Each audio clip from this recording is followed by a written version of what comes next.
오늘 말씀의 제목은 주보에는 마지막 만찬이라고 되어 있는데 말씀을 준비하면서 이렇게 제목을 잡아봤습니다. 성찬의 시작 마지막 만찬이라고 적어봤습니다. 한 번 더 따라서 해볼까요? 성찬의 시작 마지막 만찬.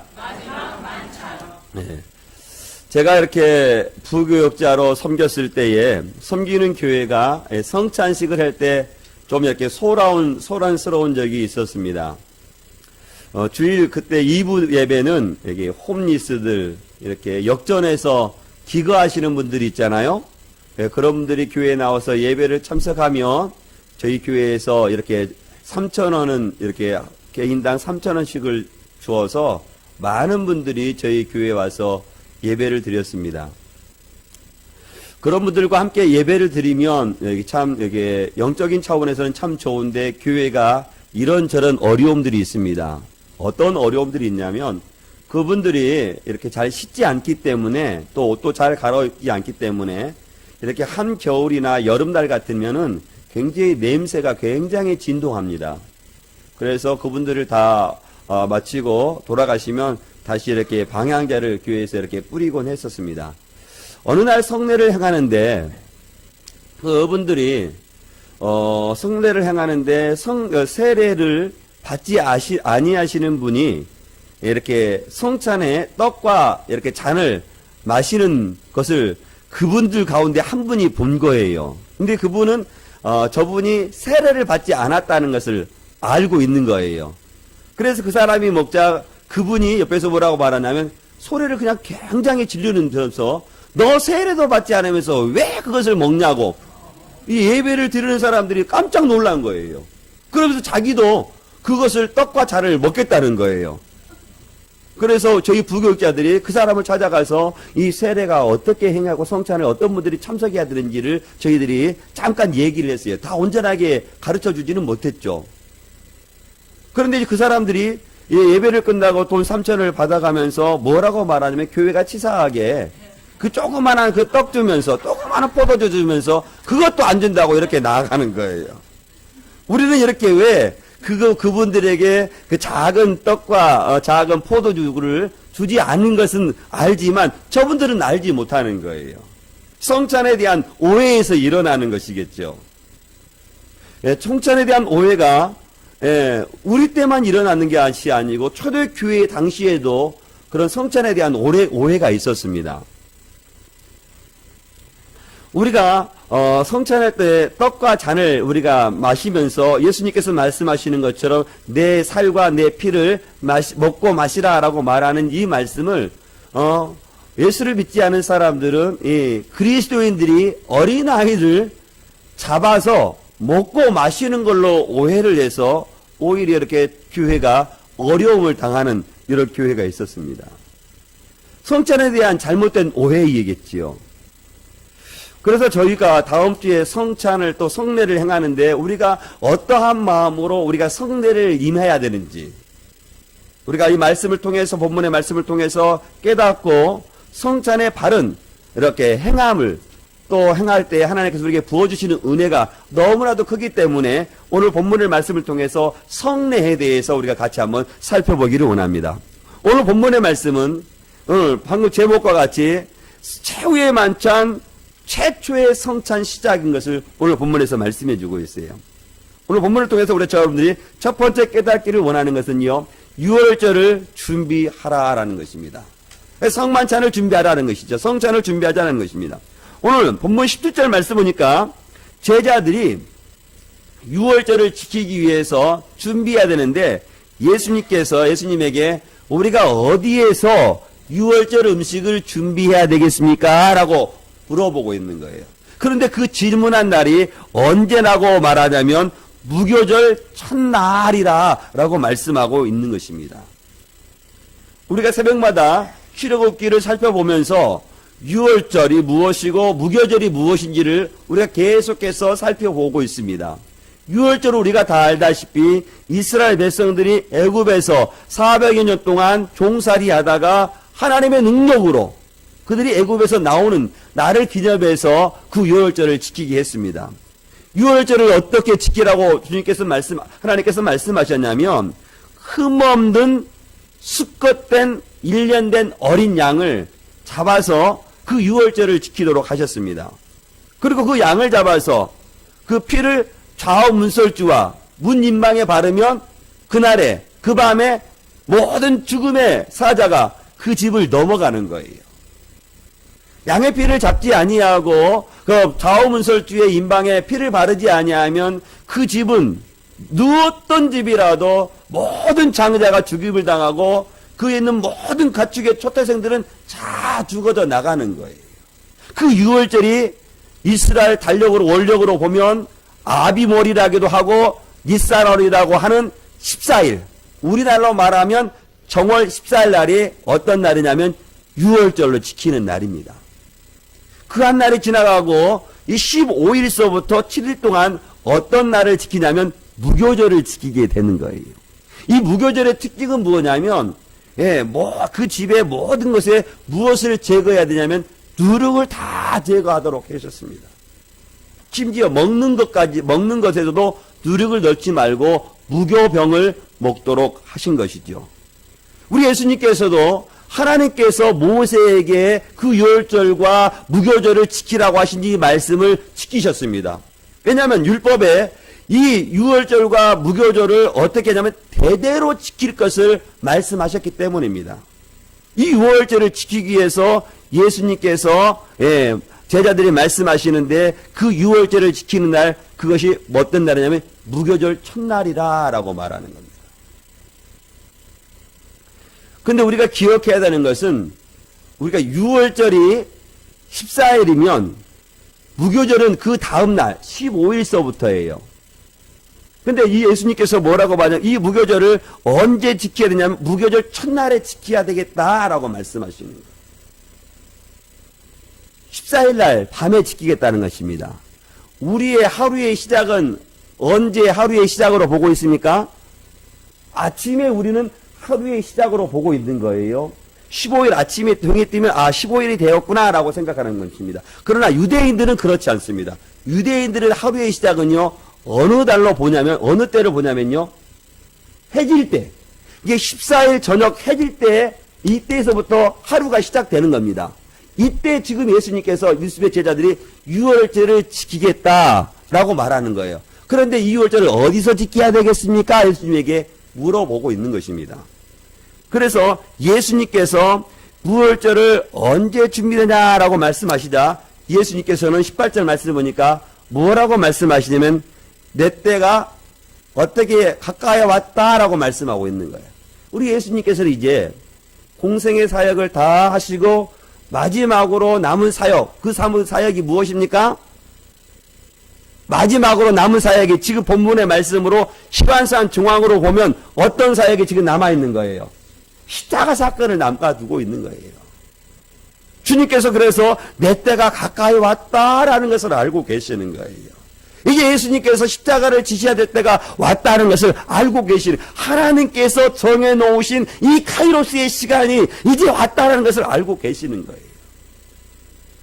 예수님께서 십자가를 지시는 것은 그냥 어느 한 날 정해서 그냥 이렇게 십자가를 지시는 것이 아니에요. 하나님께서 정해놓으신 시간에 따라서 예수님께서는 사역하셨고 그 마지막의 때가 이제 가까웠다는 것을 예수님께서는 아시는 거예요.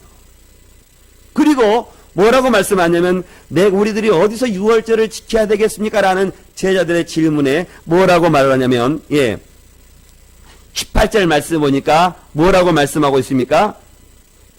성 안 아무에게나 찾아가. 여기서 아무에게라고 말하는 것은 그냥 아무에게라는 말씀이 아니에요.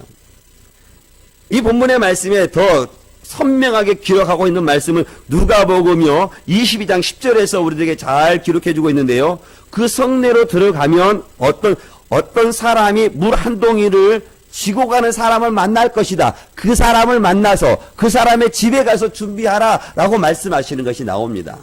이게 마태복음은, 마태의 저자는 지금 성 안에서 그 예수님께서 유월절을 준비하시기 위해서 그 사람이 중요한 것이 아니고 유월절을 지금 지키시는 예수님을 더 부각시키기 위해서 그 사람을 의도적으로 지금 기록하고 있지 않는 겁니다. 이름 없이 하나님의 귀한 사역을 감당하고 있는 것이지요. 사랑하는 성도 여러분, 저와 여러분들이 하나님의 귀한 사역을 감당할 때요, 어찌 본문과 같이 정말로 이름 없이 귀한 사역을 감당하는 사람들이 있습니다. 오늘 성안의 아무개라고 말했던 이 사람은 정말로 하나님 앞에 귀한 사역을 감당한 것입니다. 그럼에도 불구하고 이 사람의 이름은 성경 어디를 찾아봐도 그 사람의 이름은 나오지 않습니다. 이 사람의 이름이 나오지 않는다고 해서 우리 예수님께서 하신 그 귀한 사역을 하시기 위해서 자신의 집을 내어줬던 사람의 그 일이 아무 이런 일이 없는 거죠. 귀한 것이 아닙니까? 너무나도 귀하지만 예수님께서 앞으로 이 유월절을 감당해야 될 그 사역과는 비교할 수 없는 겁니다. 사랑하는 성도 여러분, 저와 여러분들이 비록 우리의 이름이 다른 곳에 알려지지 않는다 할지라도 하나님께 귀하게 쓰임받는 우리 믿음의 성도들이 다 될 수 있기를 주의 이름으로 축원드리겠습니다. 예수님의 그 장사를 준비하러 왔던 한 여인도 항욕합을 깨뜨렸던 그 여자도 귀하고, 오늘 이름도 나오지 아니했던 이 성안의 아무개 사람도 하나님의 귀한 사역에 귀하게 쓰임받지만 그 이름이 아무런 나오지 않는 것입니다. 그리한다 할지라도 오늘 이 성안에 있는 사람은, 아무개라고 하는 사람은 귀하게 쓰임받았듯이 저와 여러분들도 하나님의 나라에 귀하게 쓰임받는 우리 믿음의 종들이 다 될 수 있기를 주의 이름으로 축원드리겠습니다. 예수님께서 제자들에게 성안의 아무개를 찾아가라라고 말씀을 하셨습니다. 제자들이 이 말씀을 듣고 어떻게 하셨냐면 19절 말씀대로 예수님께서는, 제자들은 예수님께서 시키시는 대로 하여 유월절을 예비하였다라고 말씀하고 있는 거예요. 사실 주님의 제자들 또한 주님의 말씀 앞에 순종하기가 쉬운 거였습니까? 어려운 거였습니까? 어려운 것이죠. 구체적으로 그 사람의 이름에 대해서 말씀하지 않았어요. 설령 물동이를 이고 가는 사람이 남자라 할지라도 그 사람을 쉽게 만날 수 있을 거라고 누가 보장을 합니까? 우리가 어느 길을 가는데 그냥 우연처럼 그 시간을 정해놓지 않으면 그냥 스쳐가 버리는 거인데, 그럼에도 불구하고 예수님의 제자들은 어떻게 합니까? 예수님께서 어떻게 하시는 대로, 이 19절 보니까 어떻게 하신 대로 가셨다는 거예요. 시키신 대로 하셨다는 거예요. 사랑하는 성도 여러분, 그렇습니다. 주님의 제자들은 어떠한 마음을 가지고 살아가냐면 주님께서 시키시는 대로, 주님께서 말씀하시는 대로 어떻게 살아가야 되는 사람이냐면 순종하며 살아가는 사람이라는 거예요. 그 사랑하는 성도, 베드로 잘 아시죠? 베드로가 밤새도록 그물을 내렸지만 날이 새도록 고기를 잡지 못했습니다. 그런데 예수님께서 그 베드로를 찾아가셔서 깊은 곳에 가서 그물을 내려라 라고 말씀했습니다. 그런데 성경을 말씀하니까 베드로가 어떻게 그 말씀 앞에 순종했다고 말씀하냐면, 말씀에 무엇하여, 말씀에 의지하여 깊은 데로 가서 그물을 내리겠습니다 라고 말하는, 예수님의 제자 베드로가 당시 예수님의 제자로 살아갔던 때가 아닙니다. 예수님을 모르는 때예요. 그런데도 불구하고 베드로가 뭐라고 말하냐면, 말씀에 의지하여 깊은 데로 가서 그물을 내리겠습니다 라고 말씀했습니다. 그리고 순종했어요. 순종해서 갔더니 그가 어떤 고기를 얼마나 많이 잡았습니까? 그물이 어떻게 해요? 찢어지도록 잡았다라고 말씀하고 있습니다. 그리고 나서 그가 고백했던 그 고백은 뭐냐면, 주여 나는 누구입니까? 죄인으로소이다. 나를 어떻게 해요? 떠나소서. 하나님을 바라보는 사람들은요, 무엇을 발견하게 되냐면 자신의 죄됨을 발견하고, 자신의 죄됨을 발견하고 예수님 앞에 말씀하시는 것은 주여 나를 떠나소서. 나는 죄인으로소이다. 나는 죄인이기 때문에 예수님 나를 떠나주십시오 라고 말하는 겁니다. 사랑하는 성도 여러분, 그렇습니다. 저와 여러분들도 주님을 따라가기 위해서 필요한 것은 무엇냐면요. 주님의 말씀에 의지하여 순종해야 되고 주님께서 시키시는 대로 주의 제자들에 순종했던 것처럼 말씀 앞에 순종하며 살아가기를 원하시는 거예요. 생각해보고 정황 보고 그럴 것 같아서 순종하고 말씀 따라 살아가는 것이 아니라 정황이 좀 내 생각하고는 다르다 할지라도 상황이 다른다 할지라도 내가 납득되지 않는다 할지라도 하나님께서 말씀하시면 그 말씀을 의지해요 순종할 사람들이 믿음의 성도들이라는 거예요. 저는 주의 제자들이 그랬던 것처럼 또 베드로가 그랬던 것처럼 주님께서 말씀하시면 그 말씀에 순종하는 우리 믿음의 성도들이 다 될 수 있기를 주의 이름으로 축원드리겠습니다. 오늘 본문을 두 번째 살펴보기를 원하는 것은요. 예수님을 파는 사람, 그 사람은 누구냐면 가룟 유다라 했다라는 거예요. 예수님께서는 그렇게 말씀하시고 그 만찬 자리를 준비하시고 그 만찬을 잡수시면서 예수님께서 제자들이 상상하지 못할 엄청난 말씀을 하시는데 그 말씀은 뭐냐면 21절 말씀과 같이 너희 중에 한 사람이 나를 팔 것이다 라고 말씀하셨습니다. 제자들은 예수님의 이 말씀을 모두가 다 듣고 어떻게 했을 거냐고 우리가 상상해 보면 어떻게 했었을 것 같아요. 우리가 상상해 보면 너희 중에 나를 팔 것이다. 너희 중에 너희 중에 한 사람이 나를 팔 것이다. 라는 말을 듣고 제자들이 어떤 반응을 일으켰을 거라고 생각하세요? 예?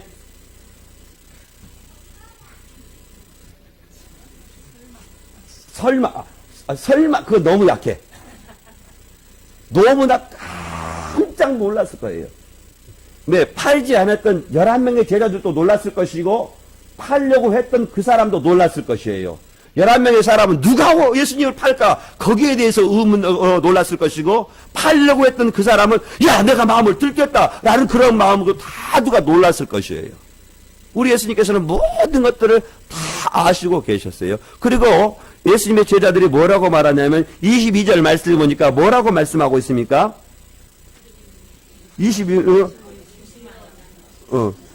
22절 말씀 보니까 어떻게 말씀하고 있어요?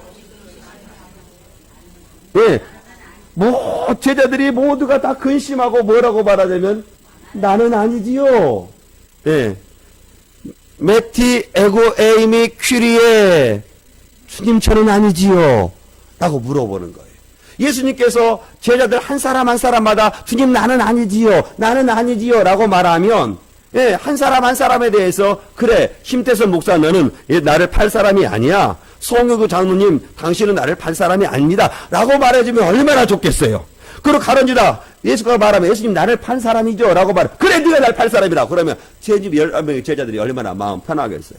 그런데 예수님께서 그렇게 대답하셔요? 대답하지 않으셔요. 대답하지 않으십니다. 그래서 예수님께서 23절과 같이 말씀을 해주시는 거예요. 뭐라고 말씀하십니까? 23절 말씀 같이 봅니다. 시작.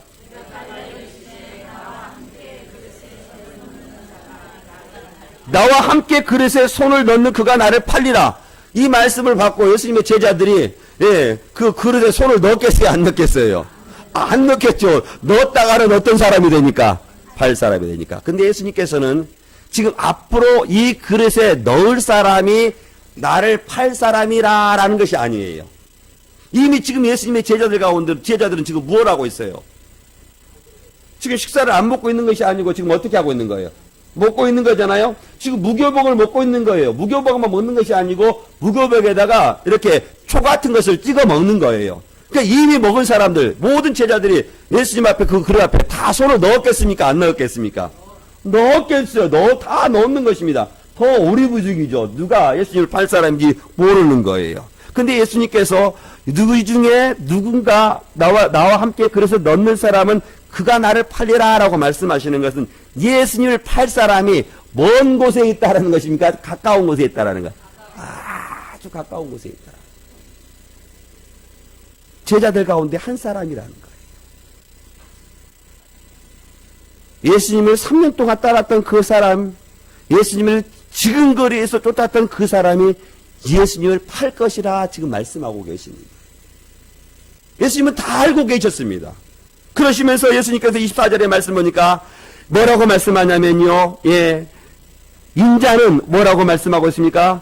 자기에 대해서 기록된 대로 어떻게 한대요? 간대요. 예수님께서 이 땅에 오신 것은 그냥 예수님의 뜻대로 온 것이 아니고 누구의 뜻대로? 하나님의 뜻대로 기록한 말씀에 따라서 이 땅에 오셨고, 기록한 말씀에 따라서 우리 예수님께서는 십자가를 지시고 천국에 올라가심을 말씀하고 계시는 거예요. 그 예수님께서는 너희가 나를 팔아도 괜찮다라고 말씀하시고 계시는 거예요. 우리 예수님이 가시니까. 그런데 오늘 말씀, 그 이후의 말씀을 보니까 뭐라고 말씀하고 있습니까? 인자를 파는 그 사람에게는 뭐가 있다라는 거예요? 화가 있다라는 거예요. 그러면서 계속해서 뭐라고 말씀하고 있습니까? 그 사람은 차라리 태어나지 아니하였다면 제게 어떻게 했다는 거예요? 왔을 것이다 라고 말씀하십니다. 예수님께서는 십자가를 지시기 위해서 이 땅에 오셨기 때문에 기록한 대로 십자가를 지고 가시지만 인자를 파는 사람에게는 화가 있을 것이다 라고 말씀하시는 거예요. 심지어 뭐라고 말씀하시냐면 차라리 저 사람이 태어나지 않았으면 제게 좋았을 뻔하였다라고 말씀하시는 거예요. 얼마나 엄청난 것입니까? 얼마나 무서운 말씀이에요. 예수님께서는 말씀대로 오셨고 말씀대로 기록하시는 말씀대로 가시지만 인자를 파는 사람에게는 화가 있는데 그 사람은 차라리 나지 않았으면 더 좋았을 것이다 라고 말씀하니 그 사람이 그 얼마나 크다. 사랑하는 성도 여러분, 가룟 유다를 빼놓고 이 세상에 태어나지 말아야 될 사람 어느 한 사람이 더 있을까요? 없을까요? 있는 것 같아요? 한 사람.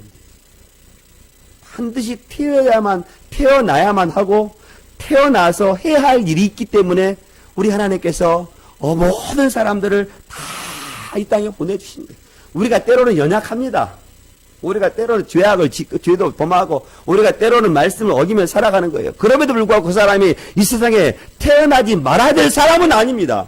모두가 다 귀하고 모두가 다 이 땅에 태어나야 될 사람이기 때문에 하나님께서 우리를 이 땅에 보내주시는 거예요. 그런데 오늘 가룟 유다는 우리 예수님께서 뭐라고 말씀하자면 차라리 태어나지 않았더라면 제게 좋았을 뻔하였다라고 말씀하십니다. 사랑하는 성도 여러분, 우리가 세상의 사람들에게 이런저런 평가도 받을 수 있습니다. 저는 저와 여러분들이 세상을 살아가면서 그리스도인으로서 좋은 평가를 받을 수 있기를 주의 이름으로 축원드리겠습니다. 그리고 무엇보다도 누구에게 좋은 칭찬과 평가를 받아야 되냐면 하나님 앞에 좋은 칭찬과 평가를 받아야 되는 거예요. 저는 이 세상을 그리스도로 살아가면서 오늘 가룟 유다와 같이 저가 태어나지 아니했으면 제게 좋을 뻔한 사람이 아니라 태어남으로 하나님께 영광을 돌리고 태어남으로 좋은 사람이 될 수 있기를 주의 이름으로 축원드리겠습니다. 말씀을 보니까 25절 말씀 보니까 뭐라고 말씀하니까 예수를 파는 유다가 대답하여 이르되 뭐라고 말합니까? 라삐요 나는 아니지요. 대답하시되 내가 말하였도다 하니라. 예수님이 가룟 유다의 모든 생각과 모든 행동을 다 알고 계시는 거예요. 그런데 이 가룟 유다의 어리석은 행동을 보십시오. 예수님은 모든 것들을 다 알고 계시는데 거면증 아무렇지도 않은 것처럼 예수님 앞에 나와서 뭐라고 말하고 있어요? 예수님도 아니에요. 라삐요 나는 아니지요 라고 말하고 있는 거예요. 메티 에고 에이미 라삐라고 말하는 라삐. 여기서 마태복음 저자는요 특별히 다른 복음서와는 다르게 이 가룟 유다가 예수님에게 어떻게 말하는지를 정확하게 지금 우리들에게 보여주고 있는 거예요. 22절에 주님의 제자들은 뭐라고 말하냐면 메티 에고 에이미 퀴리에라고 말합니다. 근데 지금 오늘 이 25절에 이 가룟 유다는 예수님을 뭐라고 말하냐면 메티 에고 에이미 라삐라고 말하고 있는 거예요. 이 마태복음 저자는 특별히 마태복음에서는요 예수를 믿지 아니하는 사람들이 예수님을 부를 때 어떻게 부르냐면 라삐라고 부르고 있는 것을 보여주고 있는 거예요. 그 라삐를 지금 누가 사용하고 있냐면 가룟 유다가 사용하고 있는 거예요. 이게 마태복음의 저자는 마태의 눈으로는 이 가룟 유다가 처음서부터 어떤 사람이라는 것을 지금 우리들에게 보여주고 있냐면 어떤 사람이라는 것을 보여주고 있을까요? 예? 예수 그리스도를 보여. 안 믿는 것을 보여주고 있는 거예요. 처음에 그가 예수 그리스도를 믿은 척 예수님을 따라왔고 제정을 맡았고 그렇지만 마태의 눈으로는 오늘 말씀을 보니까 그가 처음서부터 예수 그리스도를 믿지 아니하는 사람이라고 말하고 있는 거예요. 그래서 가룟 유다의 질문에 예수님께서 뭐라고 말씀하냐면 뭐라고 말씀하고 있습니까? 내가 말하였도다. 만약에 저와 여러분들이 예수님을 팔 생각으로 내가 이렇게 말했는데 예수님께서 나의 말을 듣고 내가 말하였도다라고 말하면 저와 여러분들의 반응은 어떻게 반응할까요? 어떻게 반응할 것 같아요? 아무렇지 않은 것처럼 그냥 지나가 버릴 거예요? 어떻게? 당황해서 안 되죠. 당황만 해서 되겠어요? 어떻게 해야 되겠어요? 주여! 아이고 무릎 꿇어야죠. 무릎이 부서지도록 무릎 꿇고 주여! 내가 죄인이로소이다. 나를 떠나서서 회개해야 되잖아요. 회개해야 되잖아요. 그런데 가룟 유다는 회개하지 않는 거예요. 내가 말하였도다라고 말했음에도 불구하고 아무렇지 않는 거예요. 회개하고 돌아서면 어떻게 되는 거예요? 구원 받는 거잖아요. 사랑하는 성도 여러분, 이 세상에 가장 불행한 사람이 있다면 그 사람이 어떤 사람일까요? 네? 회개하지 않는 사람. 우리 주님이 모든 것들을 다 알고 계시는데 마치 아무것도 없는 것처럼 마치 주님을 숨길 수 있는 것처럼 주님을 대하는 것, 그것이 세상에서 가장 어리석은 사람인 거예요. 저 여러분들은 죄를 지을 수 있습니다. 예, 죄를 지을 수 있어요. 연약하기 때문에, 부족하기 때문에 죄를 지을 수밖에 없죠. 우리 그 모든 죄를 지었고 또 앞으로 죄를 지을 것도 우리 주님은 다 아십니다. 다 아신 하나님 앞에 저 여러분들이 고백하는 것은 주님, 베드로의 고백과 같이 주님, 나는 죄인이로소이다. 나를 떠나소서 라고 말하면 하나님 앞에 은혜를 받는 거예요. 그러나 지금 가룟 유다는 전혀 우리에게 필요한 것이 바로 이거예요.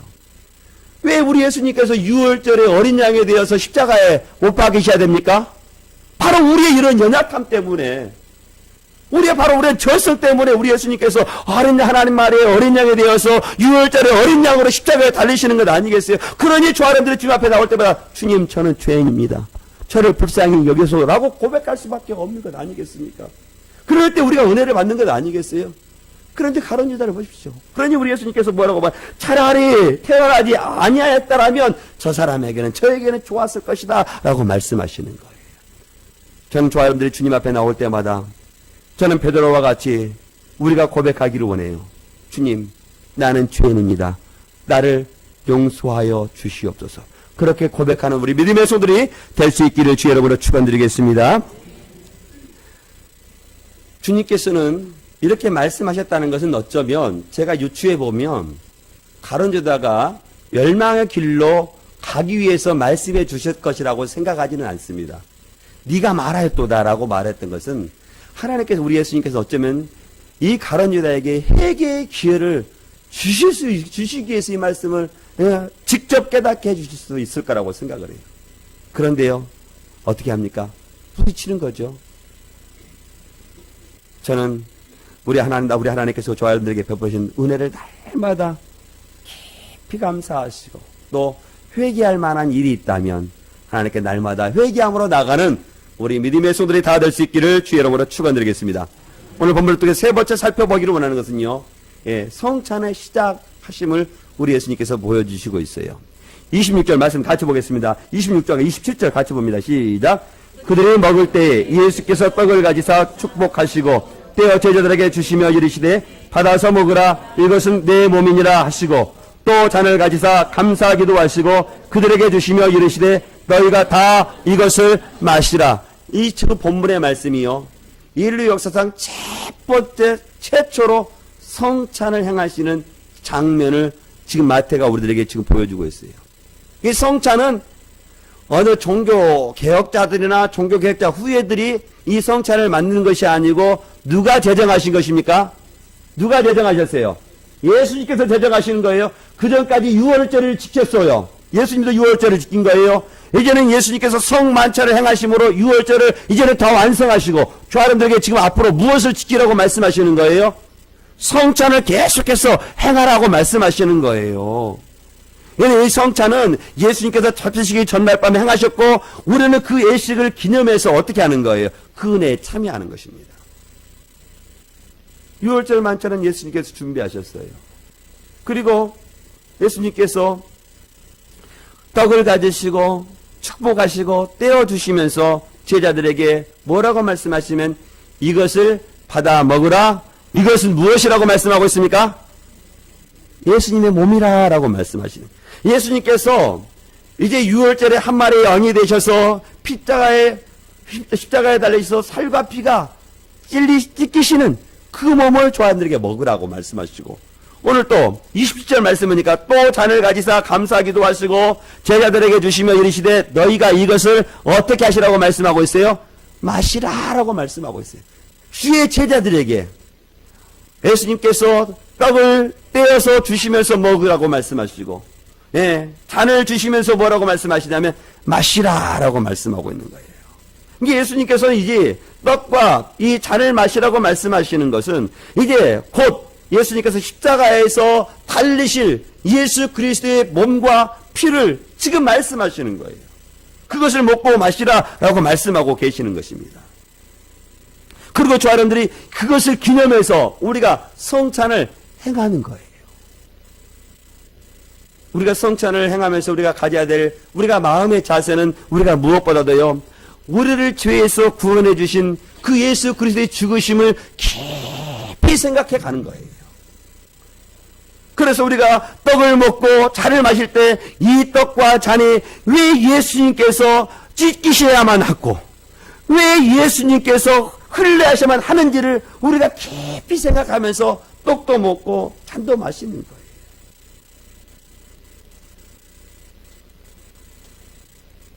우리가 예수 그리스도께서 나의 죄를 위해서 십자가 죽으셨다는 사실을 믿고 그 믿음 속에서 우리가 그 성찬을 우리가 참여하는 것입니다.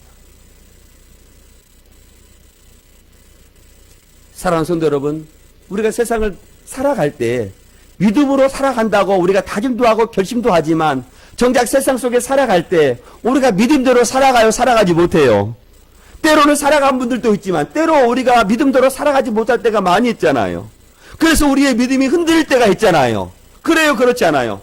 그러니까 우리가 흔들리는 이 믿음을 우리가 성찬에 참여하면서 흔들리고 있던 그 믿음을 성찬에 참여하면서 다시 한번 믿음으로 나아가고 확증된 믿음 속에서 살아가기 위해서 우리가 성찬을 참여하는 거예요. 단지 그냥 우리가 떡을 먹고 잔을 마시는 것을 그치는 것이 아니라 이제는 내가 흔들렸던 내 믿음을 다시 한번 예수 그리스도의 보혈의 능력의 은혜를 의지하고 하나님의 은혜를 의지하고 믿음으로 살겠다는 그런 다짐 속에서 우리가 십자가를 생각하면서 우리가 성찬에 참여하는 거예요.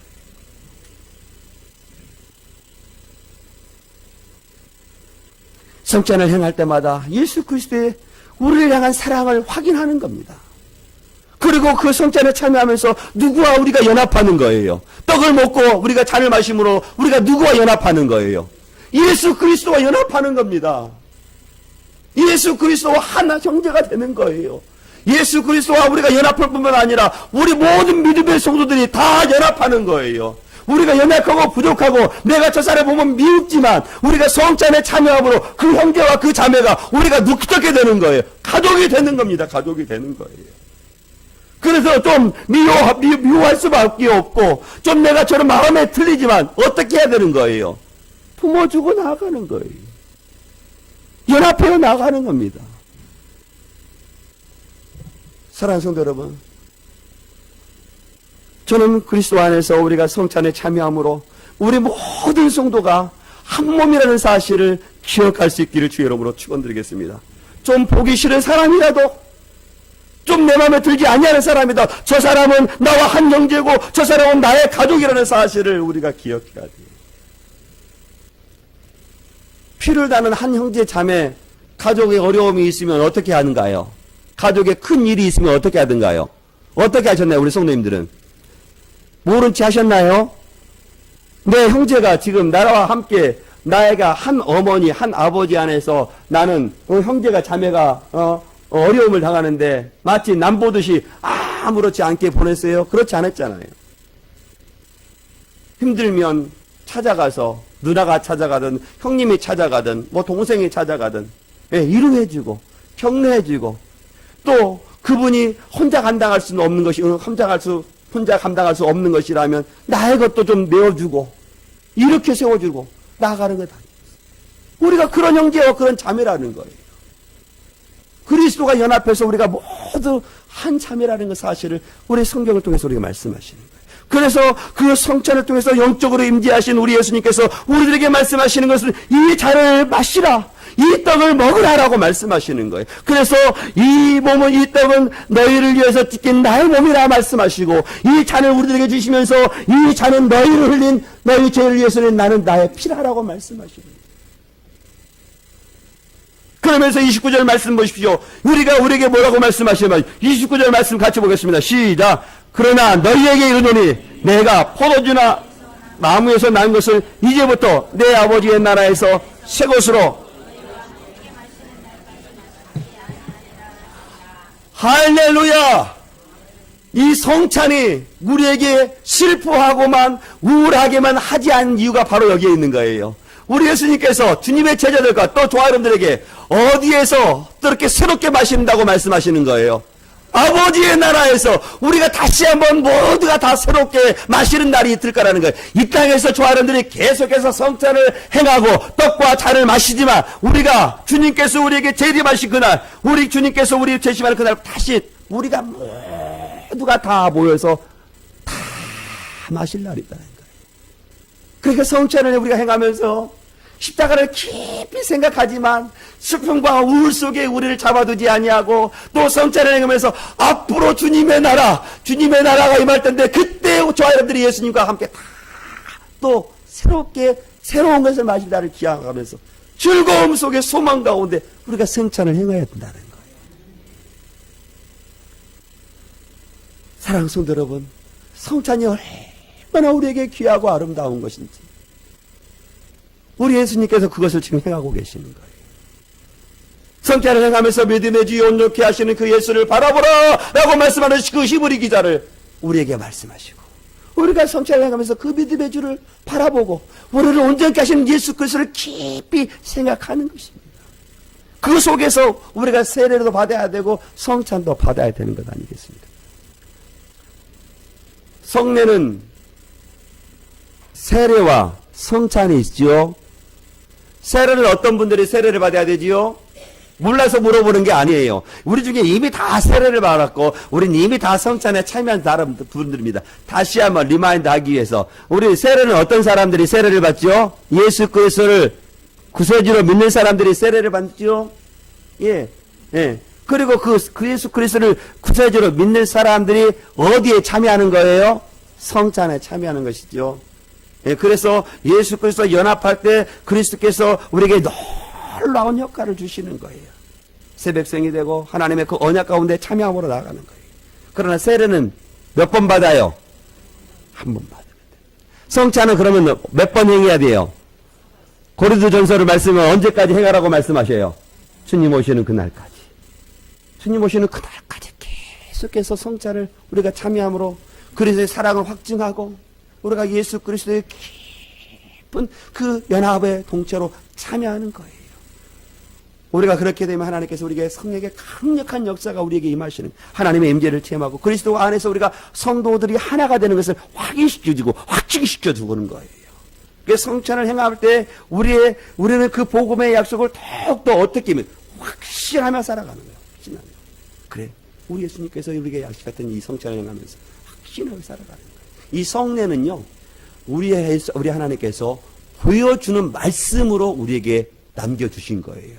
성경의 말씀은 다 기록된 말씀입니다. 그러나 이 성례는 지금도 우리가 행할 때마다 그 행하는 것이 하나의 의식이 아니라 하나님의 말씀으로 하나님의 표지로 우리들에게 주시는 거예요. 우리가 다음 주일에 우리가 성례를 행합니다. 성례는 그냥 아무런 준비 없이 그냥 떡과 잔을 마시는 의미가 무슨 의미가 있겠어요? 그러나 저와 여러분들이 이 한 주를 보내면서 다음 주 우리 하나님께서 성찬을 통해서 우리에게 베푸실 그 은혜를 우리가 소망하면서 우리가 준비하게 되면 성령 하나님께서 그 성찬을 통해서 우리에게 보시는 그 은혜가 너무나도 크고 귀하기에 우리가 이 말씀을 우리가 상고해 보는 겁니다. 한 주를 살아가면서 죄를 멀리 하시고 또 한 주를 생각하면서 그 성찬을 통해서 우리에게 베푸신 하나님의 그 은혜를 기억하면서 우리가 살아가면 우리가 그날 다음 주 우리가 성전을 행할 때 하나님께서 우리가 얼마나 많은 은혜를 부어주실지,